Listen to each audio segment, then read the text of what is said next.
Selamat pagi sama YouTube. Jadi ini saya menemukan kulkas yang kerusakannya yaitu bocor di aluminium dan tembaga. Saya akan review seperti apa bocornya. Jadi buat bisa semuanya sudah masuk di channel Orang Samarinda yang belum tekan tombol subscribe-nya, tekan tombol subscribe-nya, like, comment, share. Oke, langsung kita review. Jadi saya perbaikan kulkas ini mulai tadi malam. Saya tadi malam kesulitan untuk mencari bocornya, dan ini tadi sudah kita diamkan dari tadi ya, kita isi freon. Tapi saya juga belum menemukan juga bocornya. Kita cari di biasanya sering terjadi bocor itu di bagian bawah di sini. Saya cari tidak ketemu ya. Dan yang kedua yang biasa bocor yaitu biasanya ada selongsong yang untuk menutup sambungan. Biasanya itu sering banget bocor, sering saya temukan, dan ini saat ini saya temukan ada di sini bocornya. Dan kalau kita lihat dari bawah, kelihatan gelembungnya. Coba kita intip dari bawah. Coba kita buka sedikit. Kita zoom supaya kelihatan bocornya ada di mana.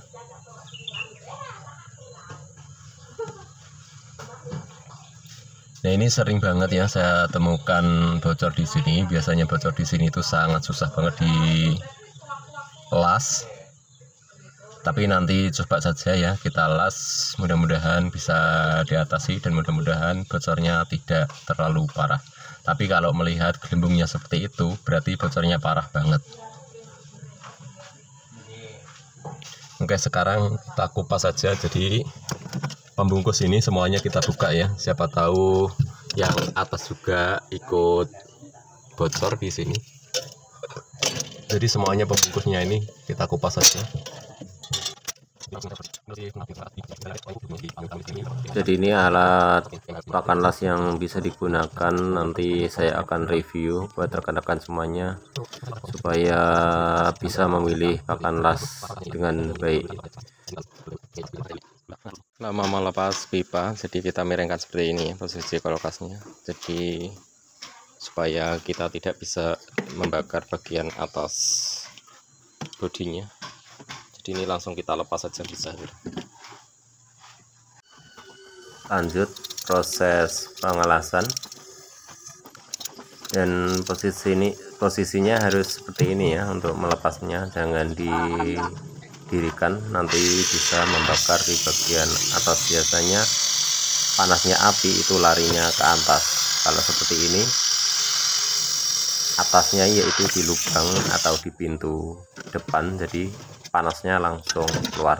Mudah kan ngelepasnya, jadi langsung terlepas dengan baik evaporatornya, dan tidak ada sedikit luka yang ada di dalam kulkasnya. Tadi yang kita lihat yaitu bocornya dari sini ya.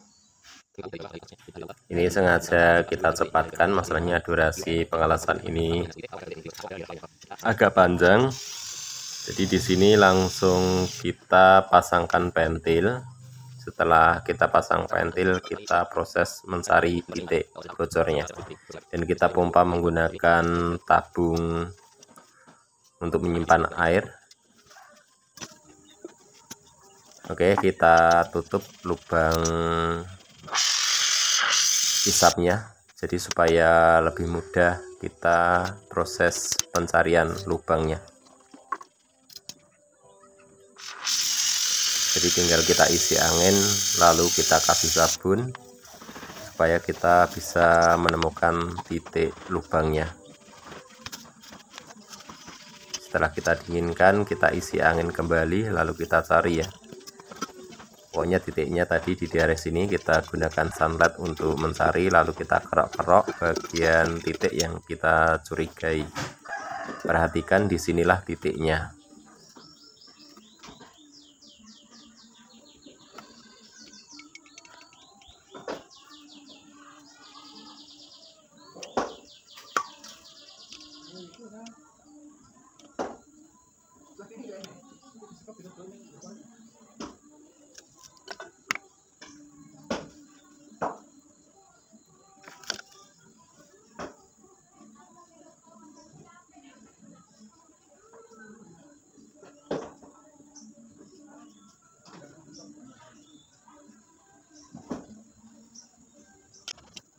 Oke, langsung proses pengelasan, dan di sini saya akan mengolas menggunakan solder yang biasa digunakan untuk menyolder TV atau untuk menyolder spare part atau komponen TV biasanya digunakan.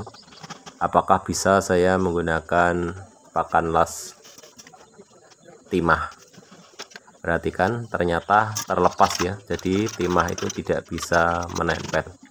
Jadi untuk ngelas ini kita memang perlu pakan las yang baik ya.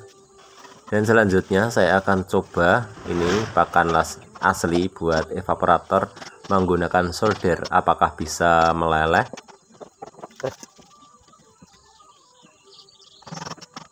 Perhatikan, ternyata solder tidak mampu melelehkan pakan las.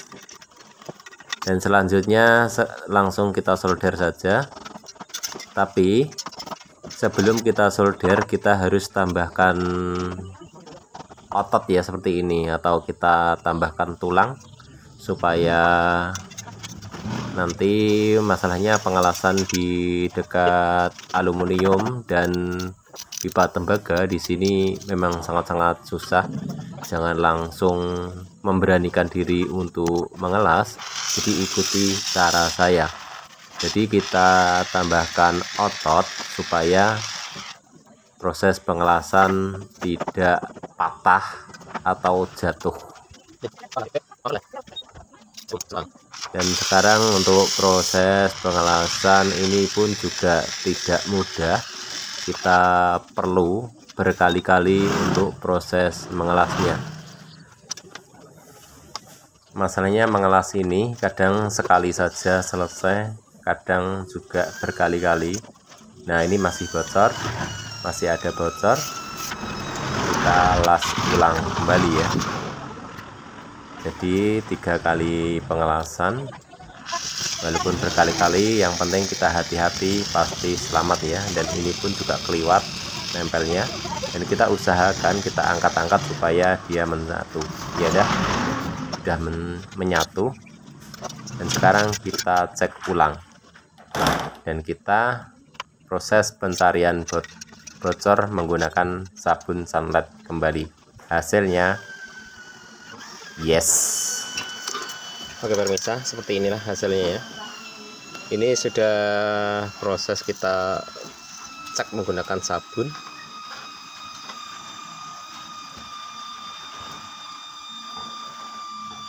Walaupun hasilnya tidak rapi, tapi mantap ya, sudah tidak bocor lagi. Dan untuk pengetesan ini harus kita isi angin, perkiraan yaitu 90 PSI ya, atau 100 PSI.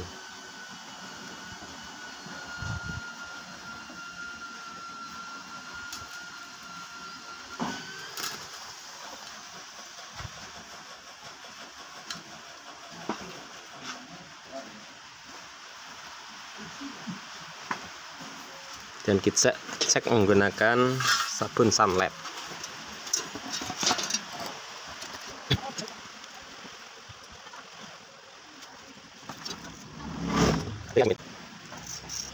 Kawat yang sudah kita susun ini, masalahnya kalau tidak kita pasang ini, pasti ini patah.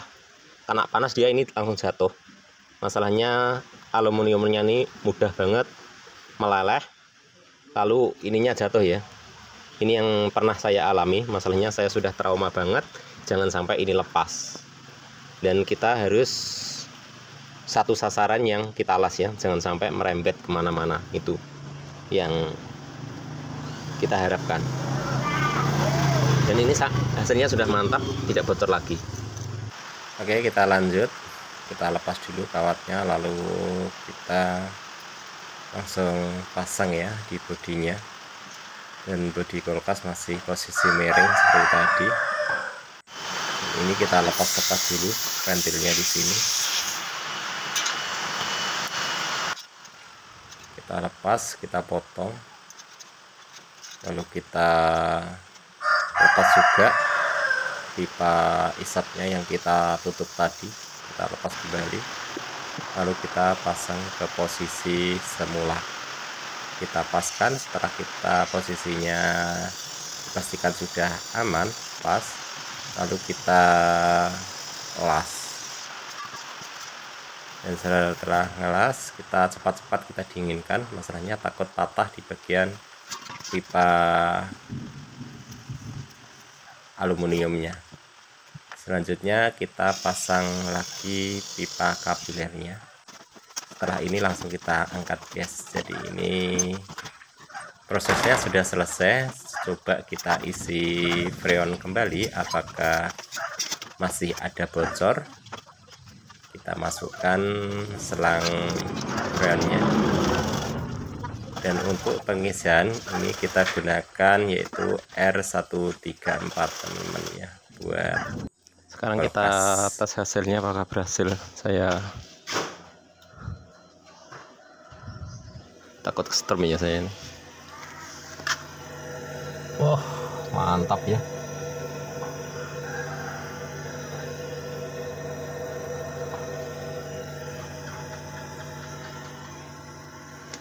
Kita tunggu perkiraan 1 hari ya. Jadi misalnya nanti 1 hari kok tidak mencair lagi, berarti wajib kita acungkan jempol dan di subscribe dan like, komen apabila ada pertanyaan. Yang belum tekan tombol subscribe-nya, tekan tombol subscribe-nya, saya tunggu subscribe-nya. Sudah kubiarkan ya mulai tadi, dan rasanya sudah tidak ada bocor lagi. Dan kita cek, wow, ini ya hasilnya. Jadi hasilnya sangat memuaskan. Jadi kalau sudah seperti ini berarti sudah dipastikan kulkas jadi. Oke pemirsa, seperti itu tadi ya cara pengalasan. Jadi kita menguji mengalas menggunakan las timah. Kalau evaporator ini memang bisa dilas menggunakan pakan las khusus ya, jadi tidak bisa menggunakan pakan las sembarangan. Jadi khusus las aluminium atau las evaporator yang menggunakan fluk. Jadi untuk pakan lasnya itu harganya pilihlah harga pakan las yang termahal ya. Jadi apabila kita menggunakan yang mahal pasti hasilnya berhasil untuk mengelas. Misalnya tidak berhasil, di toko banyak yang menjual evaporator, langsung kita ganti evaporator yang baru lebih mudah. Dan terima kasih yang sudah menyaksikan. Selamat menonton video saya berikutnya.